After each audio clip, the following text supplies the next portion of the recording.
Okay, in this follow-up video, I am going to go over the loads on a free body diagram of the tower assembly.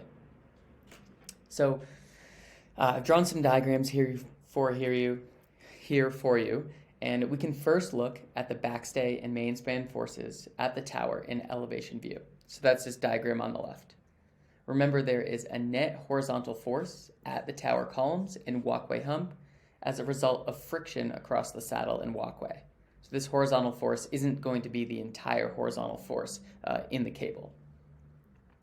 This force creates an overturning moment on the tower assembly as well as stress on the tower columns.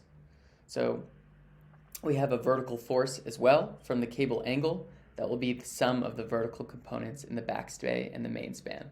And all of this, some of this you should remember from the cable analysis section, but I can go over it again here. We had, like I said, on our left, we have those mainspan and backstay forces. Because of that angle change, there's going to be a net force due to friction in the horizontal direction and a combined force due to both the cables pulling downward. So that's going to be our PV hand or PV walk values, whereas our PH hand and PH walk values are from friction.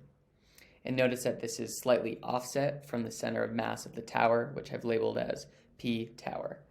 And we both have the height of our tower and the height of our walkway. And all these dimensions you can take from the standard tower details. So we also have our equations. From this free body diagram, we can derive our equations for overturning moment and restorative moment about the tower. Our overturning moment is going to be 2 times H tower times PH hand, right? Because we have 2 tower columns, plus the height of our walkway, H walk times PH walk.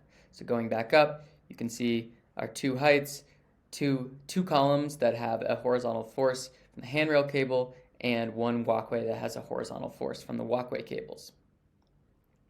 The restorative moment will be similar. We'll have 2 times the PV hand because we have 2 tower columns. Then we'll add our vertical force at the walkway, and that lever arm that we're going to multiply it by is the X cable value that I've drawn out here in green.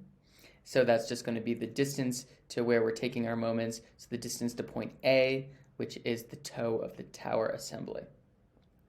We also can add the self-weight of the tower, which is going to be P tower multiplied by X tower in this case, which is the distance from the center of mass to that point A, which is different than this, the point in which the load is applied, that PV hand and PV walk value where the cables cinch down onto the tower to the point A.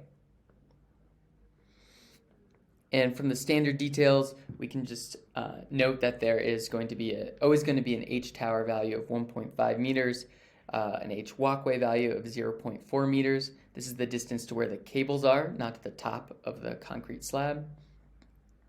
Our X cable is always going to be our effective depth of the tower column divided by 2 plus 0.1, which is the tower offset. And our X tower is just going to always be that effective depth of the tower divided by 2 because it's applied.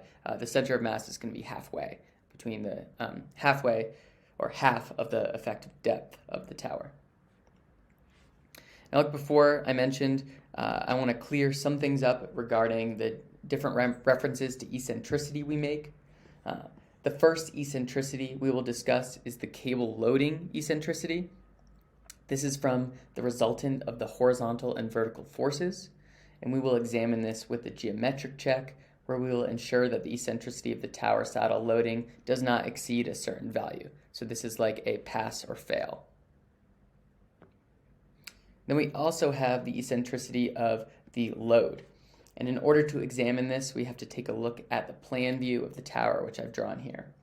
And due to the tower offset, the vertical load causes a moment out of plane, or parallel to the river, and a moment in plane, or perpendicular to the river, which is in the same direction as the moment caused by horizontal forces. Now, we'll go into our checks starting in the next lecture, and this will all start to make a little more sense.